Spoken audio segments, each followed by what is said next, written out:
सभी साथियों को जय हिंद। मैं आपका साथी डॉक्टर अशोक शर्मा एक बार फिर से आप सब लोगों के साथ वीनस वर्ल्ड सीखेंगे नहीं तो जीतेंगे कैसे। और अब सीखना बहुत जरूरी है क्योंकि जीतना बहुत जरूरी है। आज का ये सेशन वीनस डेली क्विज, और इसमें हम बहुत शानदार क्वेश्चंस लेते हैं, कॉन्सेप्ट वाले क्वेश्चंस लेते हैं और फिर उन क्वेश्चंस को बहुत अच्छे ढंग से एक्सप्लेन करते हैं। Venus world means exam oriented content, यानी वो चीजें डिस्कस करेंगे जो आपको एग्जाम में हेल्प करेंगी, जो आपको अंग्रेजी भाषा को समझने में आपकी मदद करेंगी। ये था हमारा डेली क्विज 3, यानी 2 क्लासेस इससे पहले हम लोग YouTube पर डाल चुके हैं। यदि आपने नहीं देखी हैं तो वो जरूर देख लें। क्या सिस्टम है मैं थोड़ा सा बता दूं, जो बच्चे नए हैं उनके लिए। मैं रोजाना शाम को एक क्वेश्चन YouTube कम्युनिटी टैब पे डालता हूं आप लोगों के आंसर के लिए, कि आप उस क्वेश्चन को समझें और जितना भी आप समझ पाते हैं उस हिसाब से अपना आंसर वहां लिखें और अपना आंसर एक्सप्लेनेशन के साथ लिखें।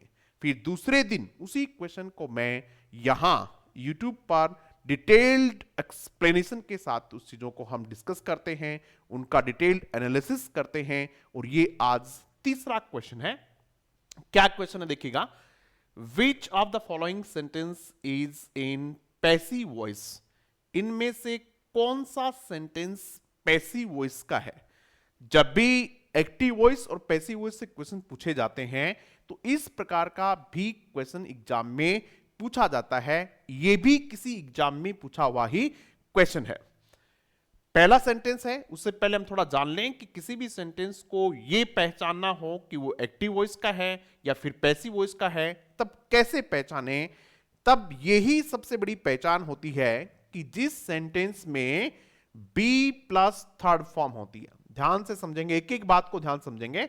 जिस सेंटेंस में बी प्लस थर्ड फॉर्म होती है वो सेंटेंस पैसिव का होता है। ये उसकी पहचान हो सकती है। जो मुख्य पहचान है वो ये है। बी से क्या मतलब है? बी से मतलब है, बी की जो फर्स्ट फॉर्म है वो है इज, एम, आर। बी की जो सेकेंड फॉर्म है वो है वॉज, वर। और बी की जो थर्ड फॉर्म है वो है बीन। और यदि मॉडल और टू इन्फिनेटिव है तो वहां बी का भी प्रयोग किया जाता है। क्लियर हो गई बात में? इसीलिए बी को मोस्ट इरेगुलर वर्ब भी कहा जाता है, क्योंकि इसके कई फॉर्म्स होते हैं। ठीक है, ये बात समझ में आ गई। थर्ड फॉर्म आप सब जानते ही हैं। अब हम एक एक क्वेश्चन को, एक एक ऑप्शन को समझने का प्रयास करेंगे और उनमें कौन कौन सी बातें और हैं जो एग्जाम में पूछी जा सकती हैं वो हम देखेंगे। पहला सेंटेंस देखिएगा, वी विल नॉट एडमिट। तो इसमें जो आपकी वर्ब फॉर्म है वो ये है, वी विल नॉट एडमिट। तो विल, उसके बाद में फर्स्ट फॉर्म, यानी इसमें कहीं भी पास्ट पार्टिसिपल नहीं है। पास्ट पार्टिसिपल से मतलब कहीं भी थर्ड फॉर्म नहीं है। और जिस सेंटेंस में थर्ड फॉर्म ही नहीं है वो सेंटेंस किसका नहीं हो सकता है? वो पैसिव वॉइस का नहीं हो सकता है, क्योंकि बी के बाद आपको क्या चाहिए? थर्ड फॉर्म चाहिए। और यहां न तो बी वर्ब है और न कौन सी वर्ब है? थर्ड फॉर्म है। यानी ये सेंटेंस किसी भी स्थिति में पैसिव वॉइस का नहीं हो सकता। ये सेंटेंस एक्टिव वॉइस का ही है। ठीक है, अब जब एक्टिव वॉइस का है तब हमें उसको पैसिव वॉइस में चेंज करने का प्रयास करना चाहिए। ठीक है, क्या सभी के सभी सेंटेंस पैसिव वॉइस में बदले जा सकते हैं? नहीं, सबके सब सेंटेंस पैसिव में नहीं बदले जा सकते। क्यों नहीं बदले जा सकते? जब आपकी वर्ब इंट्रांजिटिव हो। कैसी हो भाई? TRANSITIV। जब आपकी वर्ब कैसी हो? इंट्रांजिटिव वर्ब हो, तब उसको पैसिव वॉइस में नहीं बदला जा सकता। कई बार एग्जाम में पूछा जाता है कि वर्ब इंट्रांजिटिव है, इसको पैसिव में नहीं बदला जाता क्योंकि नीचे फिर ऑप्शन होते हैं, इसके बाद एडवर्ब आती है, इसके बाद एडवर्ब नहीं आती है, इसके बाद ऑब्जेक्ट आता है, इसके बाद ऑब्जेक्ट नहीं आता है। तो इंट्रांजिटिव वर्ब की पैसिव नहीं बन सकती क्योंकि उसके साथ क्या नहीं होता है, ऑब्जेक्ट नहीं होता है, और पैसिव वॉइस बनाने के लिए उस वर्ब के साथ ऑब्जेक्ट भी चाहिए। इस सेंटेंस के साथ ऑब्जेक्ट है क्या, we will not admit, admit यहां वर्ब है, ठीक है, एडमिट यानी स्वीकार करना, ठीक है, प्रवेश लेना, we will not admit children, किनको, चिल्ड्रन, तो चिल्ड्रन यहां क्या हो गया, ऑब्जेक्ट हो गया, और इस सेंटेंस की पैसिव बन सकती है, इस सेंटेंस की पैसिव बन सकती है, तो बनानी चाहिए। जब पैसिव बन ही सकती है तो हमें इसकी पैसिव बनाने का प्रयास करना चाहिए, ठीक है। आप सब इसकी पैसिव वॉइस बनाएंगे। इसकी क्या पैसिव वॉइस बन सकती है, देखिए बेटा, ये एक जो हमारा क्विज का क्वेश्चन है, यदि इसको भी आपने ठीक ढंग से समझ लिया, इस क्लास को भी आपने बहुत अच्छे से समझ लिया, तो बहुत कुछ चीजें आपकी रिवाइज हो जाएंगी, बहुत कुछ चीजें आपको नई सीखने को मिलेंगी, और मुझे नहीं लगता है कि YouTube पे इस प्रकार का कोई सेशन आपको अंग्रेजी विषय का कहीं मिलता होगा। बड़ी मैं पूरे होश हवास में इस बात को कह रहा हूं कि मुझे नहीं लगता ऐसा कि YouTube पर कहीं आपको इस प्रकार का कोई सेशन मिलता हो। तो आप जरूर इस सेशन को देखें और रोजाना देखें, अपने साथियों को भी बताएं कि इस प्रकार की चीजें, ताकि उनका इंग्लिश में इंटरेस्ट डेवलप हो, चीजों को वो समझ सकें। वी विल नॉट एडमिट, देखिएगा इसमें क्या होगा, चिल्ड्रन अंडर 16। एक बात और इसमें समझने की है, वो कौन सी है, अंडर यहां कौन सा पार्ट ऑफ स्पीच है, अंडर प्रेपोजिशन है, एक एक चीज को समझेंगे। अंडर क्या है बेटा, यहां अंडर यहां प्रेपोजिशन है, ठीक है। अंडर प्रेपोजिशन का प्रयोग किस सेंस में किया जाता है, लोअर देन, किसी से नीचे के अर्थ में किसका प्रयोग किया जाता है, अंडर का प्रयोग किया जाता है, जैसा कि यहां किया हुआ है, अंडर 16, 16 से नीचे लेवल के। इस स्थिति में अंडर के स्थान पे बिलो का प्रयोग भी किया जा सकता है, ठीक है, अंडर 16। और एग्जांपल्स लिखिएगा आप लोग किसके, अंडर के, इसी प्रकार से, ठीक है, जिस प्रकार से ये है कि these toys are not suitable, एक सेंटेंस में यहां लिख देता हूं, दीज टॉयज आर, ये these toys are not suitable, these toys are not suitable for boys under 5, for the boys under 5, ठीक है। क्या लिख दिया अभी हमने, अंडर का प्रयोग लिख दिया। यहां अंडर के और बहुत सारे प्रयोग हैं, लेकिन जिस अर्थ में इस सेंटेंस में किया हुआ था उस प्रकार का मैंने आपको बताने का प्रयास किया है अंडर का। आप लोग खुद अपने सेंटेंस बनाइएगा। तो ये अंडर क्या था, हमारे यहां प्रेपोजिशन का प्रयोग था, और हमने इसको करके देख लिया। अब अपन आगे चलते हैं, इसमें देखिएगा, इसकी पैसिव वॉइस बनाने की कोशिश करते हैं। आप लोग भी कोशिश करेंगे। क्या होगा, ऑब्जेक्ट क्या है, चिल्ड्रन अंडर 16, पूरा लिखेंगे, children under 16 will not be admitted, ये लिख देंगे अपन, children under 16, under 16 will not be admitted, will का क्या बन जाएगा, विल नॉट बी एडमिटेड। हो गया भाई, ये तो आसान, कोई दिक्कत नहीं है। बाई अस लिखने की कोई आवश्यकता नहीं है। एक बात और आपको समझ में आ सकती है, यहां क्या आ सकती है भाई, देखिएगा, वो ये आ सकती है कि विल के साथ तो सर सेल का प्रयोग करना चाहिए, वी के साथ तो यहां विल का क्यों किया हुआ है। इसकी दो वजह हैं। एक तो यह है कि जब पे मॉडल के रूप में प्रयोग किया जाए, अर्थात प्रॉमिस किया जाए, ठीक है, किसी को चेतावनी दी जाए, धमकी दी जाए, ठीक है, या फिर कोई लीगल प्रोविजन बताया जाए, ठीक है, कोई कानूनी प्रावधान बताया जाए, ऐसी स्थिति में उसका प्रयोग मॉडल के रूप में होता है, और तब अपन वी के साथ किसका प्रयोग करेंगे, विल का प्रयोग करेंगे। तो ये क्या है, यहां विल जो प्रयोग किया हुआ है वो मॉडल के रूप में किया हुआ है। समझ में आ गई बात भैया, क्लियर है। तो विल और सेल मॉडल के रूप में कहां कहां प्रयोग होते हैं, एक बार आपको चीजें रिवाइज करनी चाहिए। देखो, अंग्रेजी विषय जो है वो रिवीजन का विषय है। चीजें जहां कहीं आप पढ़ रहे हैं उनको रिवाइज करने की कोशिश करें, याद करने की कोशिश करें, समझने की कोशिश करें। तो ये हमारा पहला सेंटेंस हो गया। दूसरा देखते हैं भैया। दूसरा सेंटेंस जो है, क्या वो एक्टिव में है या पैसिव में है? A jellyfish stung her। Jellyfish होती क्या है पहले तो ये देखिएगा, ये वास्तव में कोई मछली नहीं होती है, ये समुद्री ततैया होता है। ततैया तो आप जानते होंगे ना, जो काट लेता है, मधुमक्खी से थोड़ा बड़ा होता है, वही होता है। A jellyfish stung her। हमें देखना ये है कि सेंटेंस एक्टिव में है या फिर पैसिव में है, यही तो देखना है ना। ये देखिएगा, यहां कहीं भी आपको बी वर्ब नजर नहीं आ रही है। आ रही है कहीं भी? नहीं आ रही है। और बी वर्ब नहीं है, इसका मतलब ये सेंटेंस पैसिव में नहीं है। स्टंग कौन सी वर्ब है यहां? STUNG। स्टंग जो है वो यहां पास्ट फॉर्म है।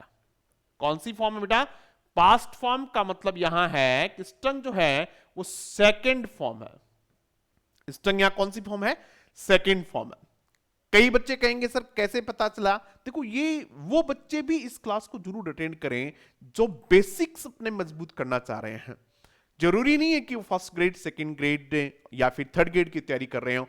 वे बच्चे जो LDC की तैयारी कर रहे हैं, वे बच्चे जो SSC की तैयारी कर रहे हैं, वे बच्चे जो और किसी भी एग्जाम में जहां इंग्लिश आती है, छोटे छोटे एग्जाम्स हैं, उनकी तैयारी कर रहे हैं, या फिर वे लोग जो कहीं भी स्कूल वगैरह में पढ़ा रहे हैं, उनके भी बेसिक्स बहुत अच्छे होने चाहिए। तो उन लोगों को भी क्लास जरूर देखनी चाहिए। और आप लोग भी अपने छोटे भाई बहन जो LDC वगैरह की तैयारी कर रहे हैं, कभी वीडियो की तैयारी करेंगे, आजकल तो पटवारी वगैरह में भी इंग्लिश आती है, उसकी तैयारी कर रहे हैं, ये क्लास आप उन सब तक शेयर जरूर करें। ये मेरी आप लोगों से अपेक्षा है कि आप निश्चित रूप से इसको शेयर करेंगे, क्योंकि इस प्रकार की क्लास को हम कंटिन्यू रख पाए, इसके लिए निश्चित रूप से आप लोगों का सपोर्ट दिखना चाहिए ना, कि भी आपके काम आ रही हैं चीजें, तभी तो कंटिन्यू रखेंगे, नहीं तो फिर कंटिन्यू कैसे रह पाएंगे।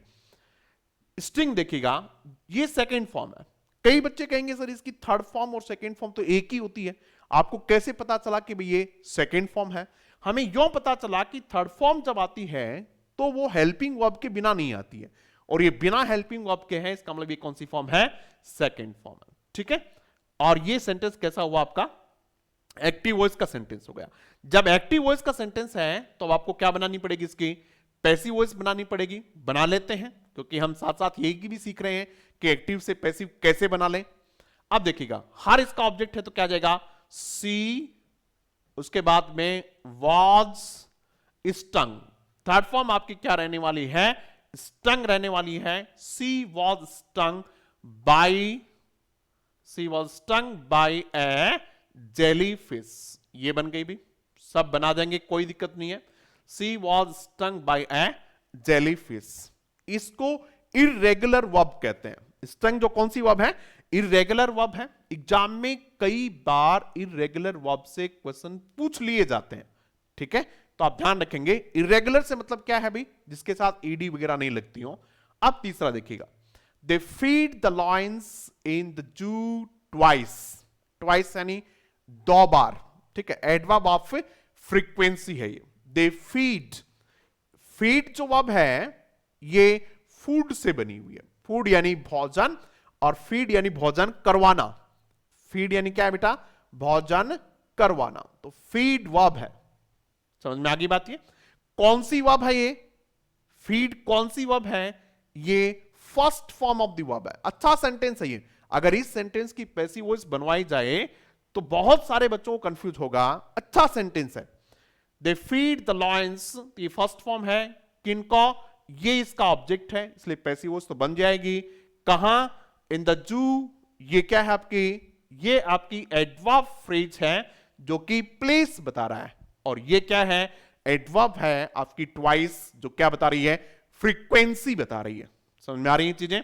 चलो इसकी पैसिव वॉइस बनाओ भी, सबके सब बच्चे इस सेंटेंस की पैसिव वॉइस सबके सब स्टूडेंट्स बनाएंगे, और ये मैं आपको आपके होमवर्क के रूप में देता हूं भाई। जितने भी गंभीर विद्यार्थी हैं, जितने भी विद्यार्थी चाहते हैं कि वो एग्जाम्स में अच्छा स्कोर करें और उनकी अंग्रेजी मजबूत हो, सीखना चाहते हैं। बहुत सारे बच्चे केवल पास करना चाहते हैं एग्जाम, सीखना नहीं चाहते हैं। तो जो बच्चे सीखना चाहते हैं वे निश्चित रूप से इसका कमेंट बॉक्स में इसका लिखेंगे। इसकी पैसिव वॉइस बना के आपको लिखनी है, एक्टिव वॉइस है, पैसिव वॉइस बना के लिखनी है। चलो भाई, इससे संबंधित एक क्वेश्चन मैं आप लोगों से और पूछता हूं। ये जो हमारी क्लास है ये बहुत इंटरेक्टिव क्लास होनी चाहिए। ये ऐसी क्लास होनी चाहिए जिसमें आप लोग के अपने जो कमेंट्स हैं वो कमेंट बॉक्स में लिख सकें, अपने क्वेश्चंस पूछ सकें, मैं उनके जवाब कर सकूं। आपके और भी जो कोई डाउट्स हों वे भी आप कमेंट बॉक्स में लिख देना बाद में कि सर हमें इस क्वेश्चन का आंसर बताना अगली क्लास में, इस टॉपिक के बारे में बताना। तो जैसा जैसा आप बताएंगे हम कोशिश करेंगे कि भाई आपके उस क्षेत्र में मदद हो सके। चलो एक सेंटेंस आप लोग लिखिएगा और उसका आंसर करने की कोशिश करेंगे। सेंटेंस क्या है? Have you the cat?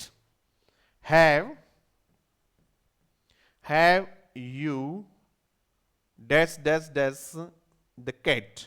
Have you dash dash dash the cat? और ये आपका क्वेश्चन मार्क। आपके पास ऑप्शन है, पहला ऑप्शन है फूड, बी ऑप्शन है फीड, सी ऑप्शन है फेड और डी ऑप्शन है फीडेड, FEEDED, फीडेड। ये आपका टेंस का क्वेश्चन है भाई। मान लीजिए कि ये क्वेश्चन आपको कहां पूछ लिया गया है? टेंस में एक क्वेश्चन पूछ लिया गया है और इस क्वेश्चन का आंसर आप पे करेंगे सबके सब बच्चे। और इन दोनों क्वेश्चन को, इस क्वेश्चन को भी और इस क्वेश्चन को भी, कौन से क्वेश्चन को भी? इस क्वेश्चन को जो आपको हमने होमवर्क के रूप में आज दिया है, इन दोनों क्वेश्चन को हम कल वाली क्लास में भी डिस्कस करेंगे। इनके जो आंसर्स हैं वो कहां डिस्कस करेंगे? कल की क्लास में डिस्कस करेंगे। इसलिए आज आप लोगों के लिए होमवर्क है, आप इनके आंसर करेंगे। आप जब भी आंसर करें तब अपनी एक्सप्लेनेशन जरूर लिखें। हम देखना चाहते हैं, हम जानना चाहते हैं कि कितने बच्चों ने वापस पढ़ाई करनी शुरू कर दी है। एक मकसद जो हमारा ये है कि कई बच्चे कह रहे हैं कि सर अब हमारा उतना जोश नहीं रहा, उस प्रकार की तैयारी नहीं, हमारा रूटीन मिस हो गया है। एक बार वापस से इंटरेस्ट जगाने के लिए आप लोगों को यह सब प्रयास किया जा रहा है ताकि आपका वापस अंग्रेजी में मन करे और आप वापस से पढ़ना शुरू कर दें। चलो भाई, तीसरा क्वेश्चन आते हैं अपन। आई एम श्योर, सी हो गया, यानी न तो ये सेंटेंस पैसिव का है न ये सेंटेंस पैसिव का है, ठीक है, और न कौन सा है, ये सेंटेंस पैसिव का है, ठीक है। ये सारे सेंटेंस तो किसके हैं? एक्टिव के हैं। अब चलते हैं अपन फोर्थ वाले में। कौन से में? फोर्थ वाले में। I am sure you will be awarded the Pulitzer Prize for your novel this year. इसमें देखिएगा, इसमें एक क्लॉज तो ये है आई एम श्योर और दूसरी क्लॉज ये है यू विल बी अवॉर्डेड। तो क्या मिल गया हमें? B plus third form. मिली कि नहीं मिली भाई? बी प्लस थर्ड फॉर्म है क्या इसमें? चेक करते हैं कि नहीं है। ये क्या है? बी और ये अवार्ड। अवार्ड की क्या है? AWARD। अवार्ड की कौन सी फॉर्म है? थर्ड फॉर्म है। तो ये हमें पता चल गया कि ये सेंटेंस किसमें है? पैसिव वॉइस का सेंटेंस है। क्वेश्चन यही पूछा था कि इनमें से ये ढूंढिएगा कि कौन सा सेंटेंस पैसिव वॉइस का है, और हमने ढूंढ लिया है कि कौन सा सेंटेंस पैसिव वॉइस का है। डी सेंटेंस जो है, डी वाला सेंटेंस वो पैसिव वॉइस का है। लेकिन काम यही खत्म नहीं हो जाता है हमारा। जब पैसिव वॉइस का है तो उसकी क्या बनाओ? एक्टिव वॉइस बनाओ, और जब एक्टिव वॉइस का है तब उसकी क्या बनाओ? पैसिव वॉइस बनाओ। और एग्जाम के लिए अपने आप को बहुत अच्छे से तैयार कर लो। इसकी पैसिव वॉइस बनाने की कोशिश करते हैं। चलो भाई, हम सब मिलके इसकी कोशिश करते हैं कि इस सेंटेंस की क्या बनाई जाए? पैसिव वॉइस बनाई जाए। चलो बनाते हैं। आई एम श्योर, इसकी पैसिव वॉइस नहीं बनेगी, ठीक है। कहां से बनेगी? ये देखिएगा, आई एम श्योर, ये अपन जो का तो रख देंगे। You will be awarded the Pulitzer Prize होता है for your novel this year. तो कौन देंगे? ये तो लिखा हुआ नहीं है भाई, बाई आगे नहीं लिखा हुआ ना। इसका मतलब अपन ये मान लेते हैं कि द कमेटी मान लेते हैं, ठीक है। कौन सी भाई? जो प्राइज देती है वो कमेटी। तो I am sure the committee, I am sure the committee, committee की स्पेलिंग देखना रे भाई, COMMITTEE, the committee will award you, किसको, you, the Pulitzer for your novel this year. क्या बन गया, the committee will award you the Pulitzer for your novel this year. बन गई, क्या बन गई भाई, पैसिव थी, हमने उसकी क्या बना दी है, एक्टिव बना दी थी। ठीक है, इसकी एक तरीके से और भी एक्टिव बन सकती है।